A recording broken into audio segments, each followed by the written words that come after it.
আমাদের কাছে যারা সংখ্যালঘু রয়েছে তারাই সবচেয়ে বেশি নিরাপদ। মক্তবের একটা কালচার ছিল আমাদের দেশে, একটু মানুষ তবে লেস দেন মানুষ, বুদ্ধিজীবী তবে লেস দেন বুদ্ধিজীবী। ওনারা কথা বলবে মাহফিলে কিন্তু টকশুতে না। কারণ বুদ্ধিজীবী বলতে আমাদের মাথায় যেই ছবিটা আসে, যেই যেই আমাদের চরিত্রটা আসে, চিত্রটা আসে, সেটার মধ্যে হচ্ছে দাড়ি টুপিওয়ালা মানুষ নাই। বাংলাদেশে মুসলমান বেশি না সংখ্যায়, সুতরাং দায়িত্বটা আমাদের বেশি, আমাদের দায়িত্বটা অনেক অনেক বেশি। আপনি সংখ্যাগুরু সংখ্যায়, কিন্তু আপনার দায়িত্ব হবে সংখ্যাগুরু।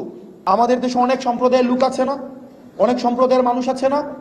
আমরা এক্সাম্পল, চলেন আমরা একসাথে একটা উদাহরণ তৈরি করি, সারা পৃথিবীর সামনে একটা উদাহরণ তৈরি করি। এবার পূজা আমরা উদাহরণ তৈরি করেছি।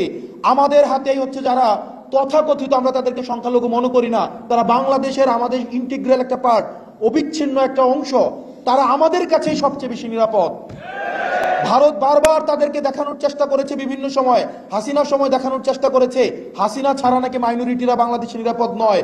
কিন্তু আমরা উদাহরণ তৈরি করতে পেরেছি, হাসিনা ছাড়াই আমাদের কাছে যারা সংখ্যালঘু রয়েছে তারাই সবচেয়ে বেশি নিরাপদ।